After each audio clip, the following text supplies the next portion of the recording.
এত বেশি আবেগ ভালো না। ভালোবাসা ভালো জিনিস, অতিরিক্ত আবেগ ভালো না। আল্লাহ পাক আমাদেরকে বাস্তবতা বোঝার তৌফিক দান করুন। বাস্তবতা আমি আপনাকে দেখাচ্ছি। বাস্তবতা হচ্ছে এই যে বাংলাদেশের 90% মুসলিম দেখবেন তার মধ্যে 90% 5 ওয়াক্ত নামাজ পড়ে না। এটা হচ্ছে আপনার বাস্তবতা। বাংলাদেশের যে কোনো মাহফিলে যাবেন, একটাই স্লোগান আমি শুনেছি, আল কোরআনের আলো ঘরে ঘরে জ্বালো। সুন্দর কথা, কিন্তু আপনি খেয়াল করে দেখবেন ম্যাক্সিমাম পরিবারেই কোরআনের আলো জ্বালার মতো কোনো মানুষ নাই। আপনি জরিপ করে দেখবেন যে 90% মুসলিমের মধ্যে কতজন মানুষ বিশুদ্ধ করে কোরআন তেলাওয়াত করতে পারে। আপনি দেখবেন 80%ও পারে না। কিন্তু এই কোরআনের জন্য জীবন দিতে চায়, সেই বইটা সে অর্থ সহ পড়তে পারে না। বাস্তবতা এক জিনিস, আর যা দেখছেন এগুলো আরেক জিনিস। এগুলোর মধ্যে কোনো মিল নাই। এগুলো বাস্তবতা। যারা নামাজ পড়ে 5 ওয়াক্ত, তাদের মধ্যে কতজন জামাতের সাথে নামাজ পড়ে সেটাও একটা বিষয়। এখানে গিয়ে পার্সেন্টেজ আরো কমে যাবে। যারা নামাজি ব্যক্তি তাদের মধ্যে কতজন রিজিক হালাল, এটা আরেকটা বিষয়। ঘরে ঘরে ঘুরে দেখবেন যে বেশিরভাগ মানুষের রিজিক হারাম, বেশিরভাগই। আমরাও কিরকম করে, এই যে ধরেন আপনি একটা মাদ্রাসা শিক্ষকতা করছেন, মাদ্রাসার একটা দায়িত্ব আছে আপনার। আপনি ধরে নিয়েছেন যে এই রিজিকটা আপনার হালাল, কিন্তু মাদ্রাসার দায়িত্ব পালন করতে গিয়ে যদি আপনি দায়িত্ব অবহেলা করেন, আপনার রিজিকটা হারাম। আপনি একজন মসজিদের ইমাম, মনে করছেন আল্লাহ আমাকে খুব পবিত্র রিজিক দিয়েছেন, মাশাআল্লাহ। আপনি যদি আপনার দায়িত্ব অবহেলা করেন, এই রিজিকটাও হারাম। আর নর্মালি তো আমরা সবাই সুদ খাচ্ছি, ঘুষ খাচ্ছি, দুর্নীতি করছি, মানুষের সম্পদ আত্মসাৎ করছি। এগুলো তো আমাদের সহজাত প্রবৃত্তি হয়ে গেছে। কোনো কোনো ক্ষেত্রে দেখা যায় উপর থেকে একটা হাতি আসে, উপর থেকে একটা হাতি আসতে আস্তে আস্তে আস্তে একটা মাছি হয়ে যায়। মাঝখানে হাতির ডালপালা, হাত পা টেনে হিসেবে খাওয়া শেষ। এই সমস্ত রিজিক হারাম, ম্যাক্সিমাম রিজিক হারাম আমাদের। বাস্তবতা অনেক কঠিন। বাস্তবতায় গিয়ে দেখেন যে কতজন মানুষ যাকাত আদায় করে। নামাজি ব্যক্তিদের মধ্যে যারা ইসলাম বোঝে তাদের মধ্যে কতজন যাকাত দেয়। এটা আরেকটা মহামারী চলছে, যাকাত না দেওয়ার মহামারী। শুধু যদি যাকাতটা দিতেন ঠিক মতো, নিসাব পরিমাণ সম্পদ হয়ে গেছে, মালের যাকাত দিচ্ছেন, বাংলাদেশকে বহির্বিশ্বের কাছ থেকে ঋণ নিতে হতো না, একটা মানুষও না খেয়ে মারা যেত না। যাকাত আমরা দেই না, এখানে অমুসলিমদের কোনো ভূমিকা নাই, আমরাই যাকাত দেই না। বাংলাদেশে এমনও ব্যক্তি আছে যাদের যাকাত কালেক্ট করলে একজনের যাকাত থেকে 100টা পরিবার চলবে। এটা কালেক্ট করার কোনো সিস্টেম নাই, এবং সেই ইচ্ছাকৃতভাবে দিচ্ছে না, আমরাই দিচ্ছি না। আপনি সমাজে ঘুরে দেখবেন কতগুলো পরিবার আছে যেগুলোর মধ্যে পর্দার বিধান কায়েম আছে। বাস্তবতা খুব কঠিন। আর যা দেখছেন আইওয়াশ, শোডাউন, এগুলো দিয়ে ইসলামের বিজয় কখনো হবে না। যত বেশি আইওয়াশ করবেন, শোডাউন করবেন, বাড়াবাড়ি করবেন, তত ইসলামের নূর, বরকত, আল্লাহর রহমত, নুসরা সব উঠে যাবে। আর ইসলামিক ব্যক্তিত্বদেরকে নিয়ে তো মোটেই করা উচিত নয়। কারণ রিয়া বা অহংকার বলে একটা কথা আছে, যার কলবের মধ্যে যাররা পরিমাণ অহংকার থাকবে, এই ব্যক্তি জান্নাতে যাবে না। অহংকার মুক্ত থাকতে চায় আলেম ওলামা শ্রেণীর মানুষ, কিন্তু তাদেরকে নিয়ে মানুষের অতিরিক্ত বাড়াবাড়ির কারণে মনের মধ্যে অনেক সময় রিয়া, অহংকার চলে আসতে পারে। এর ফলে সেই ব্যক্তিও জাহান্নামের খোরাক হচ্ছে, বলে নাউজুবিল্লাহ। সূক্ষ্মতা আমি আপনাকে বোঝাচ্ছি। রাসূলুল্লাহ সাল্লাল্লাহু আলাইহি ওয়াসাল্লাম বলেছেন, অন্ধকার রাতে কালো পাথরের উপরে কালো পিঁপড়া হেঁটে গেলে যেমন টের পাওয়া যায় না, আমি আবার বলছি, অন্ধকার রাতে কালো পাথরের উপরে কালো পিঁপড়া হেঁটে গেলে যেমন দেখা যায় না, এভাবেই মনের মধ্যে অহংকার, রিয়া চলে আসতে পারে। যদি আসে, আমার জন্য জান্নাত হারাম, নাউজুবিল্লাহ। দ্বীন ইসলামের বেসিক জিনিসগুলো নিয়ে কাজ করেন। আমি আপনাকে বেসিক জিনিস বোঝাচ্ছি।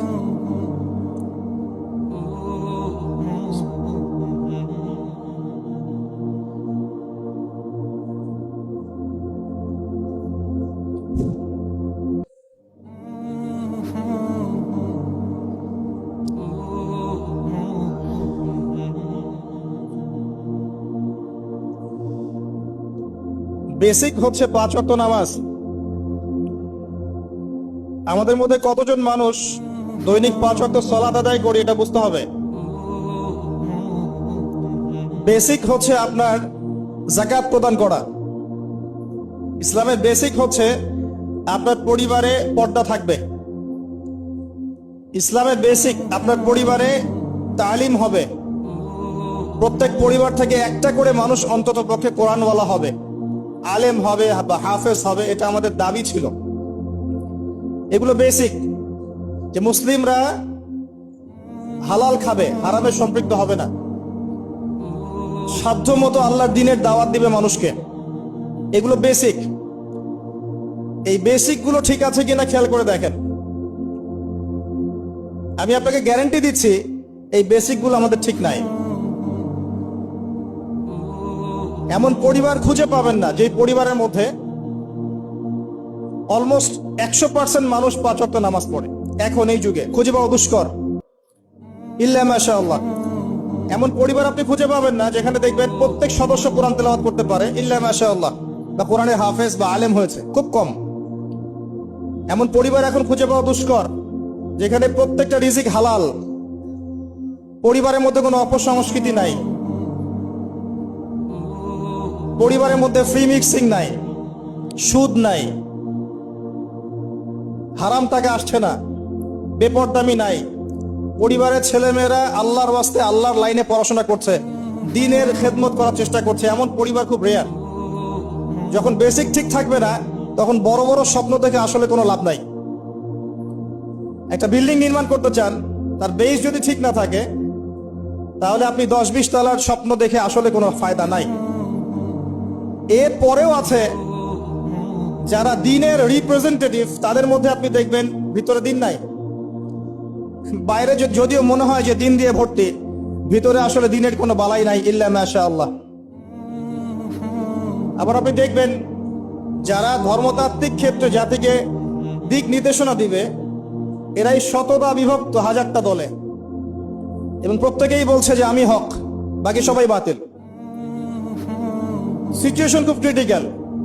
এর উপরে আবার আছে সামাজিক অবক্ষয়, এর উপরে আবার আছে রাজনৈতিক সমস্যা, তার উপরে আবার আছে বৈশ্বিক ওয়ার্ল্ড অ্যাফেয়ার্স এর প্রবলেম এবং ইকোনমিক স্যাংশন, অর্থনৈতিক দাসত্ব। সব মিলে বিশ্ব অবস্থা ভালো না। এখানে তৃপ্তির ঢেকুর তোলার কোনো সুযোগ নাই যে সবকিছু সুন্দরভাবে চলছে, আসলে তা নয়। এখন প্রথমত দৃষ্টিভঙ্গির কথা বলবো। দৃষ্টিভঙ্গি পরিবর্তন না করতে পারলে সমস্যা আছে। বাস্তবিক হন, প্র্যাকটিক্যালে মুসলিমদের অবস্থা আসলে ভালো না। এবং পুরো বিষয়ের রিয়েলিটি বুঝতে হলে আপনাকে খিদির আলাইহিস সালাম হতে হবে। এই ব্যক্তি আবার কে? খিদির আলাইহিস সালামকে পাবেন কোথায়? কোথায় আছে? সূরা কাহফে আছে। নবী মুসা আলাইহিস সালাম প্রশ্ন করছেন, নৌকাটা কেন ফুটা করলেন? নবী মুসা আলাইহিস সালাম প্রশ্ন করছেন, এই বাচ্চাটাকে কেন হত্যা করলেন? নবী মুসা আলাইহিস সালাম প্রশ্ন করছেন, দেয়ালটা কেন নির্মাণ করলেন? মুসা আলাইহিস সালাম বাইরের চোখ দিয়ে দেখছেন, তিনি ভিতরের কথা বুঝতে পারছেন না। কিন্তু খিদির আলাইহিস সালাম আল্লাহর নূর দিয়ে দেখছেন, তাই তিনি দূরদর্শিতার সাথে দেখতে পাচ্ছেন প্রতিটা ঘটনার পিছনের কারণ কি। যদি নৌকা ফুটা না করতেন তাহলে জলদস্যু নিয়ে যেত। যদি বাচ্চাটাকে হত্যা না করতেন, এই বাচ্চা বড় হয়ে অনেক বড় কাফের হতো। যদি এই দেয়াল নির্মাণ না করতেন, এই দেয়ালের নিচে রাখা সঞ্চিত সম্পদ এতিম বালকরা পেত না। ঘটনা কি পড়েছেন কখনো? এই ঘটনা কারা কারা পড়েছেন? হাত তোলেন দেখি। এই হচ্ছে বাস্তবতা, হাত নামান। এই ঘটনাটা একটা আপনাকে এপিস্টিমোলজি দিবে। এপিস্টিমোলজি মানে হচ্ছে জ্ঞানতাত্ত্বিক দর্শন। এটা একটা ফিলোসফিক্যাল থট, জ্ঞানতাত্ত্বিক দর্শন, এপিস্টিমোলজি, জ্ঞান তত্ত্ব। মুসা আলাইহিস সালাম বাইরের চোখ দিয়ে দেখছেন।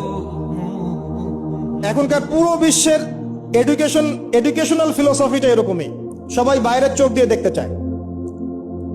কিন্তু খিদির আলাইহিস সালাম ভিতরের চোখ দিয়ে দেখতেন।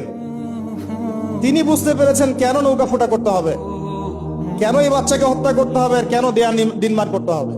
এটা মুসা আলাইহিস সালাম বুঝতে পারেন নাই। অতএব এই বিশ্বে যদি আপনি প্রতিটা বিষয়ের সমাধান চান, সলিউশন ফাইন্ড আউট করতে চান, রিয়েলিটি বুঝতে চান, তাহলে আপনাকে এক চোখ দিয়ে দেখলে হবে না। শুধু বাইরের চোখ দিয়ে দেখলে আপনি সব বুঝতে পারবেন না, ফুল স্টপ। শুধু বাইরের চোখ দিয়ে দেখলে আপনি সব বুঝতে পারবেন না। আই রিপিট, শুধু বাইরের চোখ দিয়ে দেখলে আপনি সব বুঝতে পারবেন না। আপনাকে আল্লাহর নূর দিয়ে দেখতে হবে, আল্লাহর কলব দিয়ে, আপনার জাগ্রত কলব দিয়ে দেখতে হবে, যেমনটা খিদির আলাইহিস সালাম করেছেন। বাহ্যিক চোখ দিয়ে আপনি সবকিছুকে দেখলে মনে হবে যে বিশ্ব এগিয়ে যাচ্ছে, কিন্তু ভিতর দিয়ে দেখলে, আল্লাহর নূর দিয়ে দেখলে বুঝতে পারবেন বিশ্ব আগাচ্ছে ঠিকই, কিন্তু তার ধ্বংসের দিকে আগাচ্ছে। সময়ের জন্য অপেক্ষা করতে থাকেন, এক পর্যায়ে কথাগুলো বুঝে আসবে ইনশাআল্লাহ। হয়তো এখন মাথার উপর দিয়ে যাচ্ছে, ইল্লা মাশাআল্লাহ। আগে জ্ঞানতাত্ত্বিক দর্শনটা ঠিক করেন। আমাদের দর্শনটা এখন এমন যে চাক্ষুষ যা দেখব সেটাই সত্য, অথবা পরীক্ষা নিরীক্ষা পর্যবেক্ষণের মাধ্যমে যে সিদ্ধান্তে আসা যাবে সেটাই সত্য। এবং আমাদেরকে পশ্চিমা বিশ্ব এটাই শিখিয়েছে, পশ্চিমারা আমাদেরকে এটাই শিখিয়েছে। পরীক্ষা নিরীক্ষা, যুক্তি, বিজ্ঞান, দর্শন, এগুলোর মানদণ্ডে যা লাভ করা যাবে সেটাই জ্ঞান। এর বাইরে জ্ঞানের কোনো অস্তিত্ব নাই। এই জন্যে আল্লাহ তারা বিশ্বাস করে না, কারণ আল্লাহকে দেখা যায় না, সিম্পল। মালায়েকা, ফেরেশতা তারা বিশ্বাস করে না, কারণ ফেরেশতাকে দেখা যায় না। জিন জাতিকে তারা বিশ্বাস করে না, কারণ তাকে দেখা যায় না। একইভাবে রূহ বা আত্মা, স্বপ্নের ব্যাখ্যা, আপনার ঘুম, আপনার কবরের আযাব, মিজান, পুলসিরাত, জান্নাত, জাহান্নাম, আগেকার আসমানি কিতাব, নবী রাসূলগণ, কাউকে দেখা যায় না, অতএব এগুলোর কোনো অস্তিত্ব নাই। এটা তাদের দর্শন, এবং এই ফিলোসফি দিয়ে সারা বিশ্ব এখন চলছে। লান নুমিনা লাকা হাত্তা নারাল্লাহ জাহরা, যেমনটা বনু ইসরাইল বলেছিল, সূরা বাকারার দিকে আছে, প্রথম দিকে। হে মূসা, আমরা তোমার কথায় বিশ্বাস করব না যতক্ষণ না আল্লাহকে চাক্ষুষ দেখছি। কিন্তু Islamic philosophy different. Islamic philosophy হচ্ছে এমন, ওয়াকুলিল হাক্কু মির রাব্বিকুম, হক বা জ্ঞান, সত্য তোমার রবের পক্ষ থেকে আসে। ফালা তাকুনান্না মিনাল মুমতারিন, তুমি সন্দেহবাদীদের অন্তর্ভুক্ত হও না। সূরা কাফির 29 নম্বর আয়াতে আল্লাহ পাক আরো বলেছেন, ওয়াকুলিল হাক্কু মির রাব্বিকুম ফামান শাআ ফালইউমিন ওয়া মান শাআ ফালইয়াকফুর। হক আল্লাহর পক্ষ থেকে আসে, জ্ঞান আল্লাহর পক্ষ থেকে আসে, সত্য মিথ্যার মানদণ্ড আল্লাহর পক্ষ থেকে আসে, ন্যায় অন্যায়ের মানদণ্ড আল্লাহর পক্ষ থেকে আসে, মানুষের মস্তিষ্ক থেকে বের হয় না।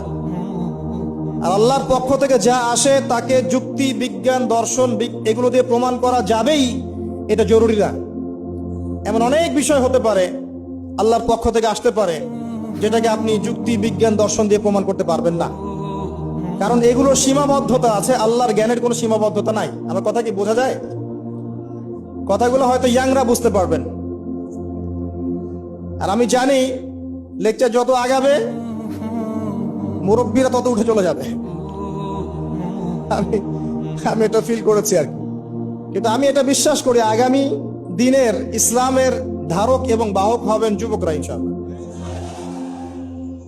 এবং যুবতীরাও, এবং আমাদের পরবর্তী জেনারেশন যারা আমাদের ছেলে বা মেয়েরা আসছে, আমাদেরকে তারা যদি খেদমত না হয়, কাজ না হয়, এবং আমরা যদি দায়িত্ব পালন করতে না পারি, আল্লাহ পাকের একটা সুন্নাহ আছে, সেটা হলো সূরা মুহাম্মাদের শেষের দিকে আছে, ইয়াস্তাবদিল কওমান গায়রাকুম, আল্লাহ পাক অন্য কওমকে তোমাদের জায়গায় নিয়ে আসবেন, তোমাদেরকে সরিয়ে দিবেন। আমার মতো অপদার্থ দিয়ে যদি কাজ না হয়, আল্লাহ পাক আমাদেরকে সরিয়ে দিবেন, দিয়ে অন্য বড় বড় স্কলার তৈরি করবেন ইনশাআল্লাহ। আল্লাহ পাকের সুন্নাহ আছে কিছু, ইন তানসুরুল্লাহ ইয়ানসুরকুম, তোমরা যদি আল্লাহকে সাহায্য করো, আল্লাহর দ্বীনকে সাহায্য করো, তবেই আল্লাহর সাহায্য আসবে, অন্যথায় আসবে না। আল্লাহ পাকের সুন্নাহ, আল্লাহর সুন্নাহ এগুলা। নাসুল্লাহ ফানাসিয়াহুম, মানুষ যদি আল্লাহকে ভুলে যায় আল্লাহও তাদেরকে ভুলে যাবে। এগুলো আল্লাহর সুন্নাহ। ইন্নাল্লাহা লা ইউগাইয়িরু মা বিকওমিন হাত্তা ইউগাইয়িরু মা বিআনফুসিহিম, আল্লাহ পাক কোন কওমের অবস্থা ততক্ষণ পরিবর্তন করেন না যতক্ষণ তারা তাদের অবস্থা পরিবর্তনের চেষ্টা করে না। এগুলো আল্লাহর সুন্নাহ। তাই আমাদেরকে দিয়ে যদি কাজ না হয়, খেদমত না হয়, উম্মার যদি কোনো কল্যাণ না থাকে, আল্লাহ পাক আমাদের সবাইকে সরিয়ে দিবেন ইনশাআল্লাহ, এবং নতুন কওমকে নিয়ে আসবেন। এমন হতে পারে অমুসলিমদেরকে আল্লাহ পাক ইসলামের সৌন্দর্য দেখিয়ে, ইসলাম কবুল করিয়ে এই